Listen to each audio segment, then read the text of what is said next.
Olha aí, né, pessoal? Mais uma vez está rolando aquele papo, aquela conversa de haver alterações em relação ao formato do MEI, do microempreendedor individual, principalmente aqui no que se refere à arrecadação que o governo tem com essa modalidade de pessoa jurídica de empresa de CNPJ, né? A ideia aqui do ministro do empreendedorismo, e sim, isso existe no Brasil, acredite ou não, o Márcio França, do PSB, nós sabemos bem que o governo Lula criou esse ministério da microempresa, alguma coisa assim, né? Acho que o nome formal é Ministério do Empreendedorismo mesmo, né? Mas então o governo criou isso sob medida para entregar para o PSB, que é o partido do vice-presidente, o Geraldo Alckmin. Márcio França, um cara que saiu depenado das eleições passadas lá em São Paulo, ganhou esse carguinho para ele e ele afirmou na quarta-feira, dia 29 de novembro, estou gravando isso na noite do dia 30, quinta-feira, ele afirmou que pode haver uma nova regra de faturamento do MEI que vai trazer a possibilidade do microempreendedor individual, então, contribuir com um valor maior para o INSS e garantir assim uma aposentadoria mais confortável, né? Será que o objetivo do governo é realmente esse? Ou eles querem arrecadar mais dinheiro, tirar mais dinheiro do MEI fazendo-o pagar mais impostos, né? Dando um spoiler do que eu vou falar nesse vídeo. Sim, é isso que o governo quer e o Márcio França deixou isso claro. Mas antes de me aprofundar mais sobre o tema, deixe o seu like e o seu comentário neste vídeo, se inscreva no meu canal se você ainda não for inscrito, considere se tornar membro patrocinador do meu trabalho com valores a partir de R$ 1,99 por mês. Você me ajuda bastante dessa forma, pode ter certeza disso, né? Então, microempreendedor individual, você sabe bem como é que é? Estou olhando isso aqui no site do Poder 360. Gosto porque eles têm uns infográficos assim, que são bem bacanas, bem didáticos, né? Então, tem 14,8 milhões de MEI no Brasil atualmente, que são os microempreendedores individuais aí, né? Então, cada MEI é um CNPJ aberto, né? É um indivíduo que age dessa forma, que é um pequeno empresário autônomo que se legaliza no mercado de trabalho formal. A ideia original era justamente pegar toda essa turma que trabalhava informalmente, por não ter condições de abrir uma empresa com todos aqueles trâmites burocráticos, a pessoa tem um faturamento pequeno,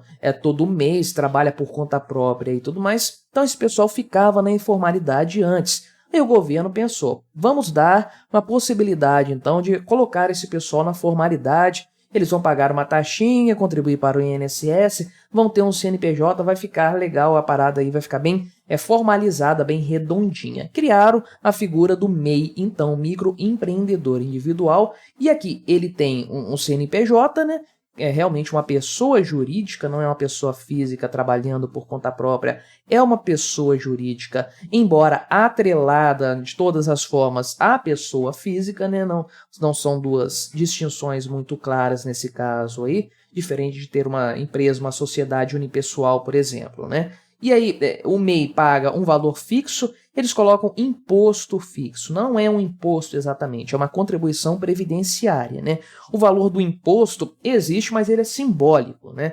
Por exemplo, um MEI que é do setor de comércio vai pagar aí 67, eu acho, se eu não me engano, né? Ele vai pagar a parte previdenciária, que eu acho que é R$ 66, uma contribuição previdenciária 5% do salário mínimo, é uma contribuição apenas sobre o salário mínimo, e vai pagar R$ 1 a mais a título de ICMS, que é o imposto estadual. Então, R$ 1 apenas de imposto realmente nessa história. Se for um prestador de serviços, um MEI da área de serviços, ao invés de pagar R$ 1 de ICMS, ele paga R$ 5 de ISS, que é municipal. E se ele for as duas coisas, ele paga R$ 6, um do ICMS, um do ISS, né? Ele tem direito à aposentadoria com um salário mínimo apenas e só por idade, não por tempo de contribuição.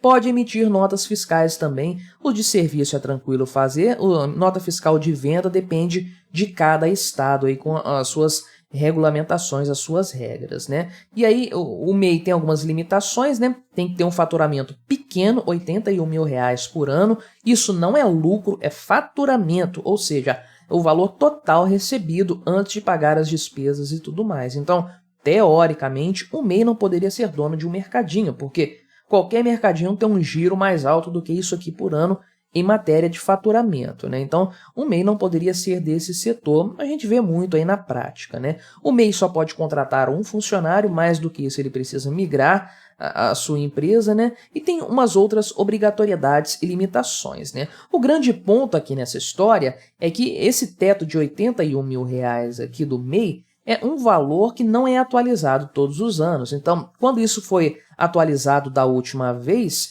R$ 81 mil valia muito mais do que hoje. A inflação está corroendo o poder aquisitivo do brasileiro, então o faturamento no final ali nominal, né, a quantidade de dinheiro aumenta, não necessariamente o MEI está ficando mais rico, é apenas para cobrir a depreciação da moeda por meio da inflação. Mas isso acaba pressionando o teto do MEI, que é 81 mil, e isso vai ficando cada vez menor, esse limite aí na prática, né?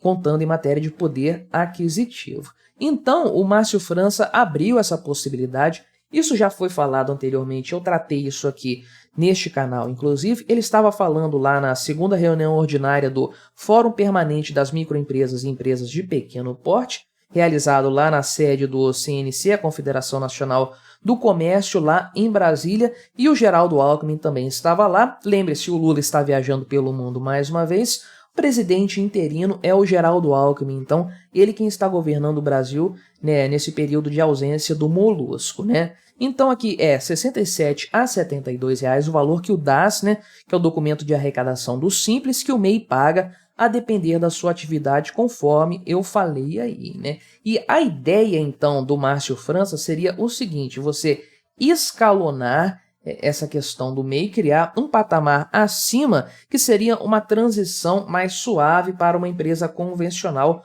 porque hoje essa transição é muito brusca. O MEI sai de um gasto aqui de 60, 70 reais por mês para gastar, sei lá, 800 reais, R$ 1.000 por mês, tendo uma empresa convencional, né? Então, a ideia seria justamente fazer uma coisa escalonada, aumentando aqui a questão do faturamento por mês, essa regra de transição para a microempresa aqui, eles estão pensando fazer isso para 2024. E a ideia aqui seria o seguinte, né? Tributar somente o valor que ultrapassasse o teto do faturamento do MEI atualmente, isso até dentro de um patamar aí, né? A gente não sabe qual que vai ser estipulado. Se o cara faturar R$ 1 milhão por mês, eles não vão considerar isso normal, naturalmente. Deve ter um patamar aqui que eles vão aceitar que seja ultrapassado sem comprometer a permanência desse CNPJ como um microempreendedor individual, sem que ele tenha que migrar para um patamar mais alto, né?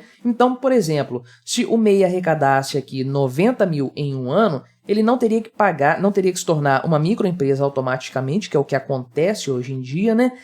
O governo iria apenas cobrar impostos sobre esses 9 mil reais aqui, que excederam o valor máximo permitido para o MEI durante um ano, né? Então, a ideia é justamente isso, não obrigar o MEI a automaticamente migrar para isso aí, né? Então, aqui a gente tem hoje uma leniência de até 20% desse limite, aproximando de 100 mil reais aí, que classifica a coisa da seguinte forma. Um MEI que está dentro desse patamar de superação do limite permitido, ele não é desenquadrado do MEI imediatamente. Ele fica até o final do ano. No ano seguinte, ele tem que migrar para uma empresa convencional. Agora, se for acima de 20%, o MEI é desenquadrado do Simples Nacional e, aliás, desenquadrado da condição do MEI, né? E aí vai ser tributado como uma empresa convencional no Simples Nacional. É o que acontece hoje. E o Márcio França, então, estaria pensando uma possibilidade de trocar esse sistema, criar um sistema que fosse mais leniente com o MEI nesse sentido, também garantindo aqui a possibilidade dele pagar um pouco mais, né? Então, mais do que um salário mínimo, inclusive, ele poderia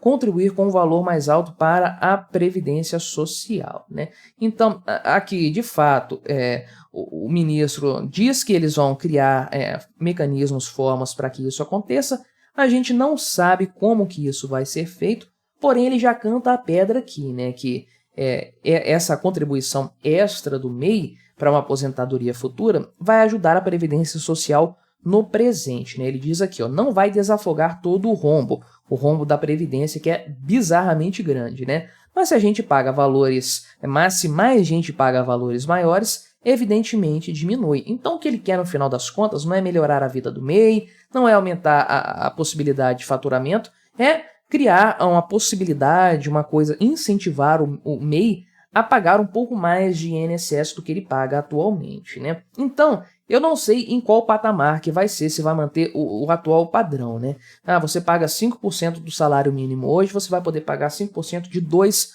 salários mínimos. Se for isso, Márcio França está jogando muito pesado, pagando muito caro para ter uma arrecadação que não é tão grande assim, né? Porque essa forma de contribuição do MEI, vamos ser sinceros, isso aí é uma coisa completamente inviável do ponto de vista da previdência privada. A pessoa contribui com 5% do salário mínimo durante 15 anos e se aposentar com o salário mínimo cheio plenamente, faça as contas, isso está sendo subsidiado por outras pessoas. Não tem como, se você pegar 5% de um salário mínimo, separar isso todos os meses, investir isso numa coisa muito boa, daqui a 15 anos você não vai ter as condições de passar o resto da sua vida recebendo R$ 1.300 todos os meses em valores atuais, possivelmente corrigidos no futuro. Isso não tem como, porque é um valor muito baixo. O cara contribui com R$ 66, né, que eu fiz a conta, para o INSS todo mês para receber um salário mínimo no futuro. Isso não é sustentável no longo prazo, de maneira alguma, né? Hoje o MEI consegue pagar, para você ver como é que é a regra, ele consegue pagar sim 2 salários, mas ele não pode pagar dentro do MEI. O que ele faz? Ele tem que complementar esse valor do MEI que ele paga, pagando mais 15% para chegar no total de 20%, que é, em tese, a contribuição padrão, e depois pagar mais 20% do segundo salário mínimo dele, né? Então, a contribuição total nesse caso seria mais ou menos R$ 520 por mês para ter 2 salários mínimos. Então veja que o MEI hoje paga R$ 66 para ter um salário mínimo. Se ele quiser pagar 2, ele tem que pagar 520. Então, realmente é uma coisa, uma distorção muito grande. E tal expressiva é a facilidade que o MEI tem em matéria previdenciária, que muita gente simplesmente abre o MEI para pagar o INSS mais barato, né? Esse negócio de 15 milhões de pessoas aqui tendo o MEI, não são 15 milhões de empresas funcionais. Tem muita gente que abre o MEI apenas para surfar nessa onda aqui de uma previdência, uma contribuição previdenciária muito mais barata e acessível. Então, se o Márcio França está apostando em fazer isso, conceder uma possibilidade do MEI pagar mais do que um salário mínimo, contribuir mais do que isso, ele está comprometendo totalmente a viabilidade da previdência privada no longo prazo, porque essas pessoas vão receber um valor lá no futuro alto, sem ter contribuído muito no presente, em troca de ter alguma coisinha de matéria previdenciária, algum ganho previdenciário no presente. Realmente não parece fazer muita diferença e não parece fazer muito sentido para mim, eu diria. Mas até o momento são apenas conjecturas, não temos nada definido, nada certo nessa história. Mas o que você achou desse plano, desse projeto? Colabore com o nosso debate, se inscreva no meu canal se você ainda não for inscrito e até a próxima.